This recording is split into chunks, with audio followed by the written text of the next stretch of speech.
계속 수업을 진행해 보겠습니다. 방금 우리가 WTO 체제에서 존재하는 보조금의 세 가지 유형에 대해서 설명드렸습니다. 일단 보조금이 되기 위해서는 재정적 기여, 그리고 인컴, 소득, 그리고 프라이스 서포트, 가격 지지라는 것 플러스 혜택이 있어야 된다라고 했죠.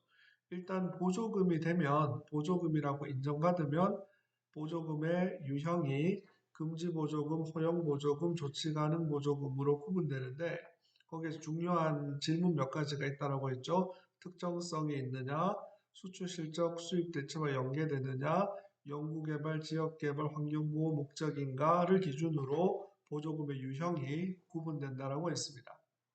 자, 그럼 이제 보조금에 대해서 반보조금 조치를 취하기 위해서는 여기에서 몇 가지 질문을 더 던져야 하는데, 조금 이게 사실 보조금 협정을 이제 학부 과정에서 국제동상법을 공부하시는 분들이 이 조문을 다 읽고 이해하기가 조금 어려운 부분이 있어요. 그래서 조금 제가 최대한 쉽게 설명드리기 위해서 이 플로우 차트 형식으로 그림으로 조금 설명드리고 있는 겁니다. 네. 자, 그럼 결국 우리가 보조금에 대한 보조금이라는 게 있고 그 보조금 때문에 불공정한 무역, 불공정한 경쟁이 있다. 따라서 WTO 체제에서는 공정무역을 확보하기 위해 WTO 체제에서 허용하는 이 보조금에 대한 상계 관세 조치가 있다. 그러니까 이것을 취할 수 있다 없다를 좀 더 플로우 차트로 다시 한번 더 정리를 해보도록 할게요. 우선 해당되는 사안이 상품 무역과 관련이 있느냐를 따져야 되죠. 왜 그럴까요? 우리가 방금 지금까지 공부했던 것은 다 상품에 해당되는 거예요. 서비스와는 관련이 없는 겁니다. 지적재산권과는 관련이 없는 겁니다. 가장 출발이 되었던 규정이 가트 1947 제16조였죠. 이게 가트 1994 16조가 되었죠. 결국 가트라는 것은 상품 무역에 해당되는 거죠. 우리가 보조금에 대한 상계관세 조치를 취하려면 일단 상품 무역과 관련이 있느냐? 이 질문에 대해서 yes가 되어야 됩니다. 상품 무역과 관련 없는 거라면 아무런 의미가 없는 거예요. 상품 무역과 관련이 있어야 한다. 두 번째로 정부가 주체인가? 공공기관이 주체인가? 정부 혹은 공공기관의 위임과 지시를 받은 민간기구의 행위인가를 봐야 된다라고 했죠. 그 다음 재정적 기여가 있느냐? 혹은 인컴이나 프라이스 서포트와 관련이 있느냐? 그리고 혜택, 베너핏이 주어졌느냐? 두 번째 질문에 대해서도 다 yes가 되어야 하죠. 두 번째 질문까지 yes가 되면 이게 바로 뭔가요? 상품에 대한 보조금이 주어진 거예요. 보조금, 서브시디는 이미 존재하는 겁니다. 근데 보조금에 대한 상계관세 조치를 취하려면 몇 가지 질문이 더 있죠. 그 다음 질문이 뭔가요? 특정성이 있느냐? 특정성이 있느냐? 반드시 특정성이 있어야 되죠. 스페시픽 해야 됩니다. 이제 그 다음 중요한 게 뭐냐면 상대국에 대해서 보조금을 예를 들어서 대한민국이 보조금을 지급했는데 이 보조금을 받은 상품이 일본으로 수출이 되어서 일본 상대국에게 심각한 손상, serious prejudice를 끼쳤느냐에 대한 판단이 있어야 됩니다. 심각한 손상이 있다라고 하면 일단 이것은 조치 가능한 보조금입니다. 조치 가능한 보조금. 이해되시죠? 그러니까 이거와 관련해서 이제 심각한 손상이다, 아니다, 특정성이 있다, 없다와 관련해서 분쟁이 일어날 수 있겠죠. 그러니까 WTO 체제에서 예를 들어서 대한민국이 보조금을 줬는데 이게 일본으로 수출이 되었는데 일본이 그 대한민국 수출품에 대해서 상계관세를 매겼다.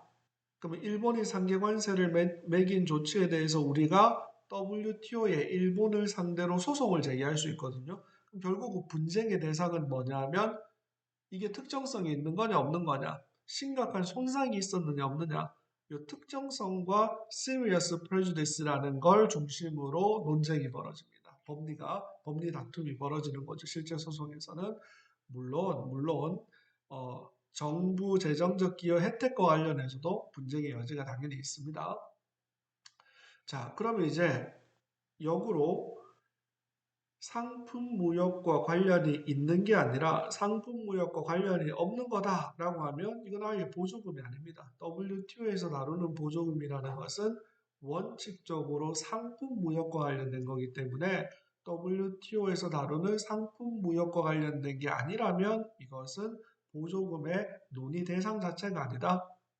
그 다음으로 정부 재정적 기여 혜택이라는 질문에 대해서 하나라도 노가 나오면 이것은 WTO 보조금 협정이 예정하고 있는 보조금이 아닙니다. 보조금이 아닙니다.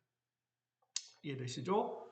그리고 만약 특정성이 없다라면, 특정성이 없는 보조금이라면, 즉 특정한 기업이나 특정한 산업을 지원하기 위한 보조금이 아니라면, 특정성이 없다라면 그것은 Non-Actionable Subsidy, 그 보조금에 대해서는 특정성이 없는 보조금에 대해서는 어떠한 조치도 취할 수 없습니다. 즉 상계 조치를 취할 수 없는 보조금입니다. 이걸 흔히 우리나라에서는 허용보조금이라는 말로 표현한다라고 했죠. 그리고 만약에 상대국에 대한 심각한 손상이 없다라면, 상대국에 대한 심각한 손상이 없다라면 이것은 비록 조치 가능한 보조금이긴 하지만 여기에 대해서 상계 관세를 매길 수가 없습니다. 상계 조치를 취할 수가 없습니다. 그러니까 상계 조치를 취할 수가 없으니까 당연히 분쟁의 대상이 될 수도 없는 거겠죠. 분쟁이라는 건 결국 보조금이 있네, 보조금에 대해서 상계 조치를 취했다, 그 상계 조치가 제대로 된 건가 아닌가에 대해서 WTO 분쟁이 벌어지겠죠. 자, 결국은 심각한 손상이 없다라면 조치 가능한 보조금이긴 하지만 조치를 취할 수가 없다. 상계 조치를 취할 수가 없게 됩니다. 자, 그러면 이제 중요한 게 바로 뭐라 그랬죠? 이 부분이 중요합니다. 바로 보조금에 대한 상계 관세, 보조금에 대한 상계 조치를 취하기 위해서는 결국은 요 네 가지 질문에 대해서 yes여야 한다. 첫 번째가 뭐죠? 상품 무역과 관련된 것인가? 두 번째, 정부 재정적 기여 혜택이라는 조건을 충족하는가? 다른 말로 보조금인가? 정부 주체가, 보조금의 주체가 정부인가? 혹은 공공기관인가? 정부와 공공기관의 위임이나 지시를 받은 민간기관인가? 재정적 기여가 있느냐? 또는 income, price support, 소득이나 혹은 가격 지지를 위한 지원인가? 세 번째가 benefit, 결국 혜택이 주어졌느냐? 요 정부 재정적 기여 혜택이 yes가 되면 보조금이 된다라고 했습니다. 그럼 세 번째 질문이죠. 뭐죠? 특정성. 이 보조금이 특정 기업, 특정 산업을 위해 쓰여진 건가? 스페시픽한 건가? 그 다음에 이제 중요한 게 뭐라고 그랬죠? 바로 상대국에 대한 serious prejudice, 심각한 손상이 있는가 여부입니다. 자, 그럼 이제 우리가 마지막으로 논의해 봐야 되는 게 심각한 손상의 개념이 무엇인데? 라는 겁니다. 앞서 우리 지난 시간에 덤핑에 대한 엔티 덤핑 매저, 반덤핑 조치를 취하기 위해서 필요한 요건이 세 가지였죠. 그 세 가지 요건이 뭐였죠? 첫 번째는 덤핑이 있어야 된다. 두 번째로는 그 덤핑으로 인한 material injury, 실질적 피해가 있어야 된다. 세 번째로는 덤핑과 실질적 피해 사이에 인과관계가 있어야 된다. 라고 했죠. 지난번에는 material injury, 실질적 피해라는 요건이 있었는데 오늘 보조금에 대한 상계 조치에서는 요건이 바로 심각한 손상이라는 serious prejudice라는 요건이 부여됩니다. 자, 관련해서 이제 우리가 SCM 보조금 협정 제6조를 잠깐 보면요. 제6조의 제목이 바로 serious prejudice, 심각한 손상이라는 요건이 규정이 되어져 있습니다. 보조금 협정 제6조 1항에는 다음과 같은 A, B, C, D에 해당되면 심각한 손상이 있는 것으로 간주된다라고 되어져 있습니다. 자, 첫 번째 조건이 뭐냐면 바로 Total ad valorem subsidization of a product exceeding 5%, 즉 상품 가격의 총 5%가 넘는 가치의 보조금이 주어지면, 예를 들어서 상품 가격이 100원인데 보조금이 10원이 주어졌다라면 10%의 보조금이 주어진 거죠. 이러면 상품 가격의 5%를 넘어서는 보조금이 주어졌다라면 그것은 serious prejudice가 있는 것으로 보겠다라는 겁니다.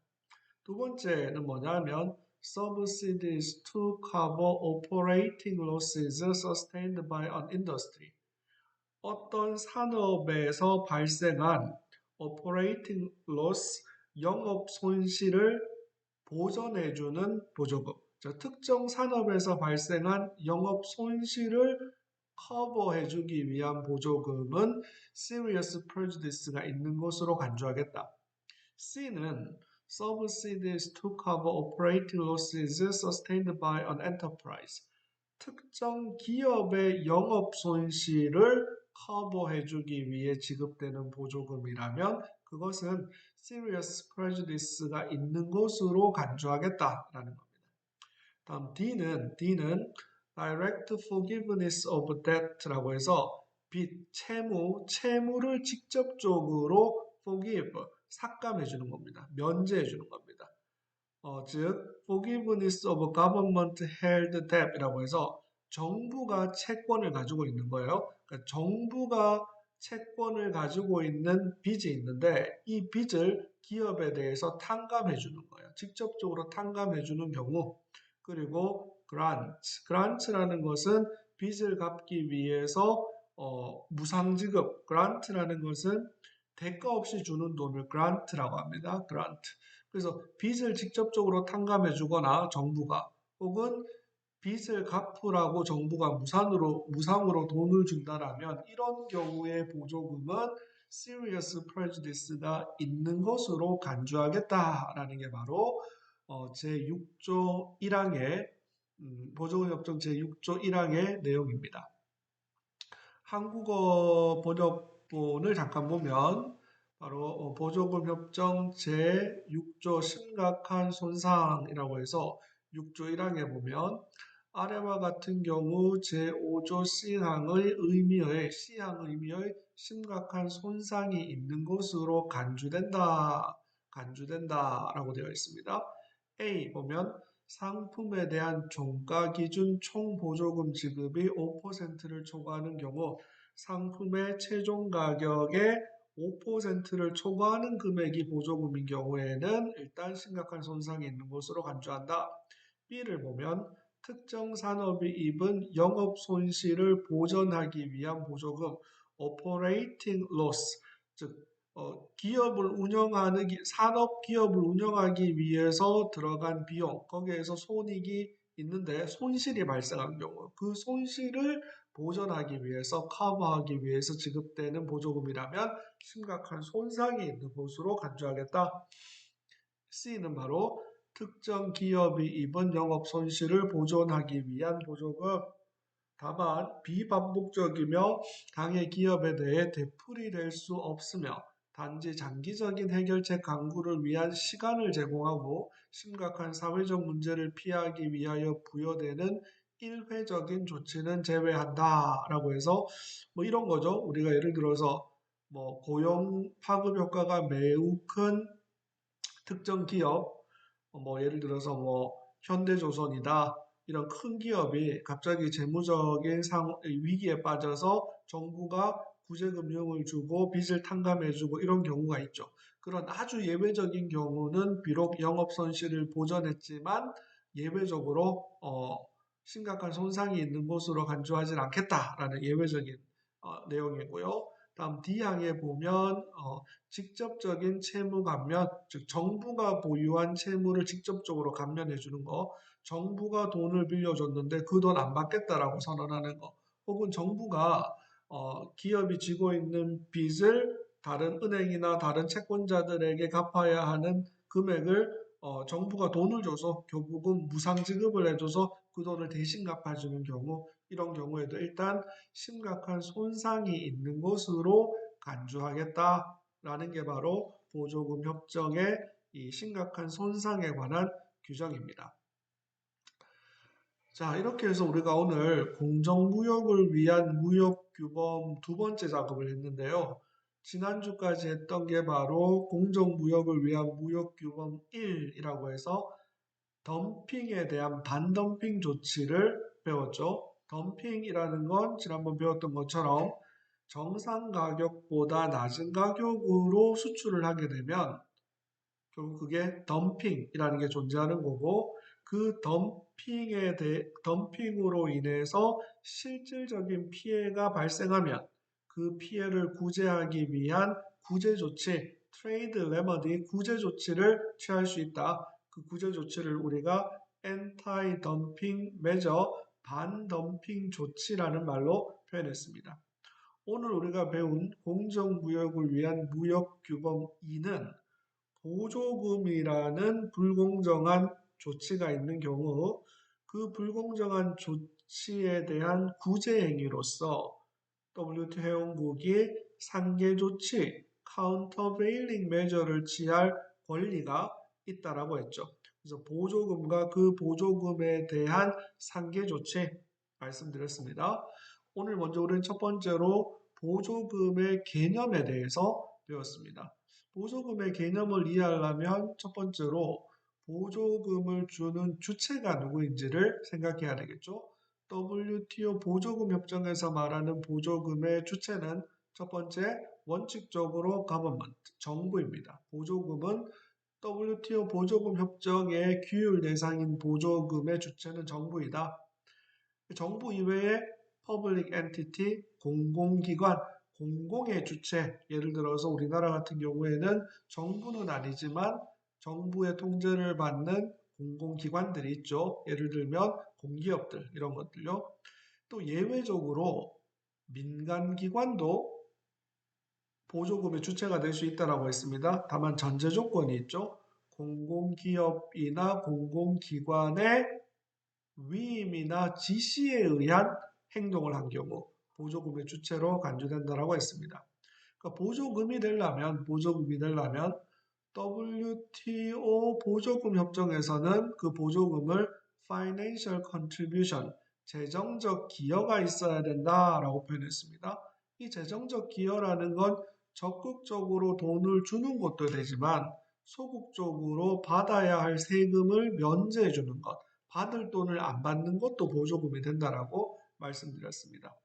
그리고 가트 1947 제16조의 보조금의 example로 나온 개념은 뭐라 그랬죠? 바로 income, 소득을 대신 주는 거, 또 price support, 가격 지지를 위해서 돈을 주는 거. 이것도 보조금이라고 했죠. 자, 다시 보조금이 되려면 주체는 정부, 공공기관, 예외적으로 정부 공공기관의 위임과 지시를 받은 민간기관도 예외적으로 될 수 있다. 그럼 어떤 형태의 돈의 지급이 있어야 된다? Financial contribution, 적극적으로 돈을 주거나 소극적으로 돈을 안 받거나, 그 다음 income, 그 다음 price support가 있다라고 했습니다. 그럼 이것만 되면 보조금이라 말할 수 없다 그랬죠. 설령 돈을 줬다 할지라도 그 결과 무엇이 부여되어야 하나요? 해당 기업, 해당 산업에 대한 바로 혜택, benefit이 있어야 된다. 돈을 줬고 그 돈으로 인한 혜택이 존재해야지만 보조금이다. 돈은 줬는데 혜택이 없다라면 이건 뭐다? 예를 들어서 기업한테 물건을 정부가 샀는데 100원짜리 물건을 받고 정부가 100원을 줬다라면 이거 정상적인 거래인 거죠. 100원을 줬음에도 불구하고 보조금이 아니에요. 근데 만약에 기업이 정부에 100원짜리 물건을 넘겼는데 정부가 기업에 대해서 1,000원을 줬네요. 100원짜리 물건에 대해서 1,000원을 줬다라면 이것은 플러스 900원의 혜택이 돌아간 거죠. 따라서 이것은 보조금이 될 수 있다는 거예요. 이해되시죠? 보조금의 혜택에 반드시 뭐가 있어야 된다? benefit. 혜택이라는 개념이 포함되어야 한다. 두 번째로 우리가 오늘 WTO 체제와 보조금 협정이라고 해서 현재 WTO 체제에서 보조금과 보조금에 대한 상계관세 문제를 다루는 기본적인 규범 체계에 대해서 설명드렸습니다. 1947년 가트 체제에서는 제16조의 subsidies, 보조금에 대한 규정이 원칙적으로 있다라고 했습니다. 구체적인 방법론이 없다라고 했죠.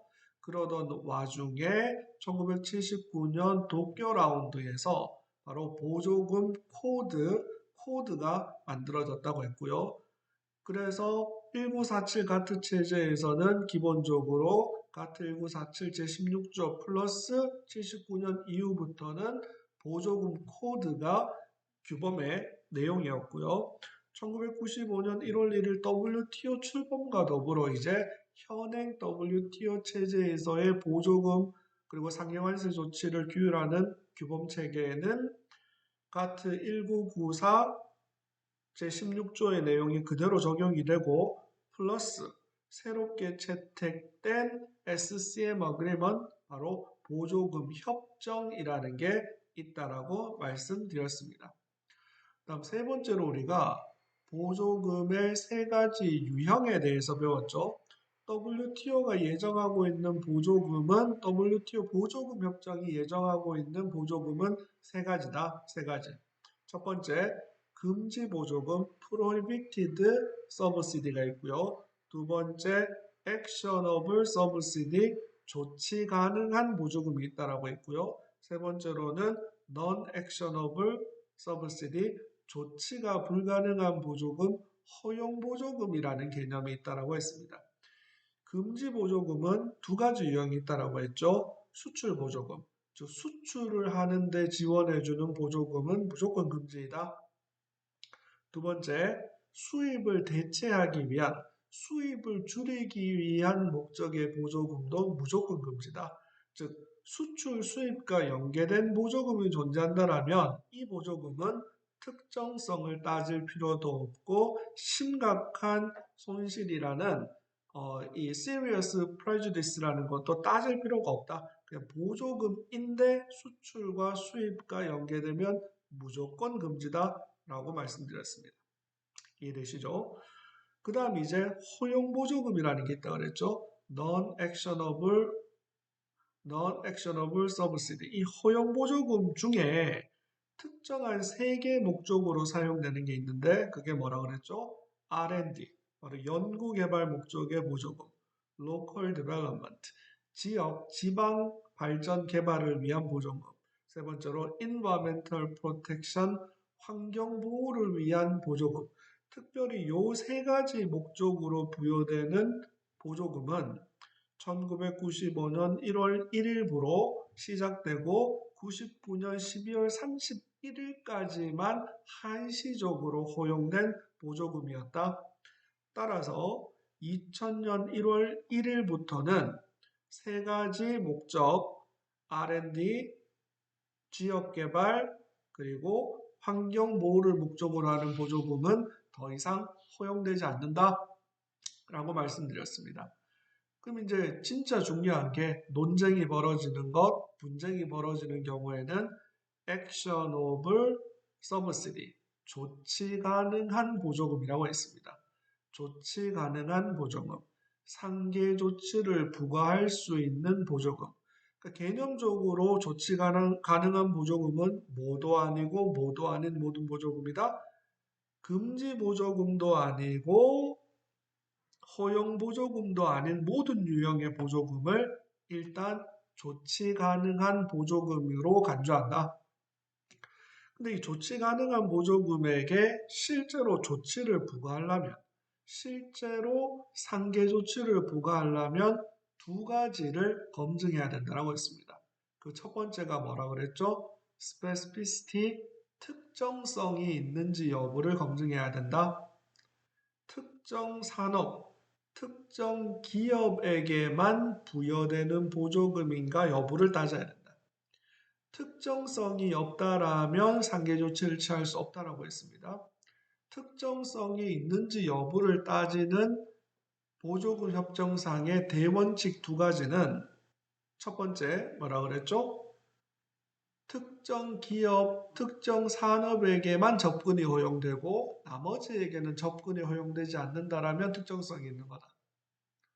두 번째, 객관적인 기준과 조건이 만들어지고 그 기준과 조건에 따라서 집행되는 보조금은 특정성이 없다라고 간주된다. 이 두 가지 원칙이 있다라고 했습니다. 자, 이제 특정성에 대한 판단이 있고 그 다음에 상계 조치를 취하려면 반드시 검증해야 되는 한 가지가 더 있다 그랬죠. 그 한 가지가 뭐라 그랬죠? 바로 serious prejudice, 심각한 손상이 있느냐. 즉 그 보조금으로 인해서 상대국의 이익에 serious prejudice가 존재하느냐. serious prejudice, 심각한 이익의 손상이 없다라면 상계 조치를 취할 수 없다라고 했습니다. 따라서 심각한 이익의 손상이 있어야지만 상계 조치를 취할 수 있다라고 말씀드렸습니다. 자, 복잡하지만 상계 조치는 결국 이런 절차를 통해서 취하는 거라고 했습니다. 첫 번째 질문이 뭐라 그랬죠? 상품 무역과 관련된 것인가? 상품 무역에 해당되지 않는다라면 WTO에서 규율하는 보조금이 아니라고 했습니다. 첫 번째, 상품 무역인가? 두 번째가 이제 뭐라 그랬죠? 보조금인가? 보조금인지를 따지기 위해서는 주체를 봐야 되고요. 그리고 재정적 기여나 인컴이나 프라이스 서포트가 있었느냐. 그리고 그것으로 인한 베너핏, 혜택이 부여되어야 한다. 보조금인지를 따져야 된다라고 했고요. 그 다음 따져야 되는 게 바로 특정성이 있느냐를 따져야 된다라고 했고요. 특정성이 있다라면 그로 인한 serious prejudice, 심각한 이익의 손상이 있는지를 따져야 된다라고 했습니다. 바로 상품 무역인가, 보조금인가, 특정성이 있는가, 그리고 심각한 손상이 있는가라는 요 네 가지 질문에 대해서 모두가 yes인 경우에 WTO 보조금 협정상 정당한 합법적 조치로서 보조금으로 인한 불공정한 상황을 공정하게 만들기 위한 상계 조치가 합법적으로 부과될 수 있다고 했습니다.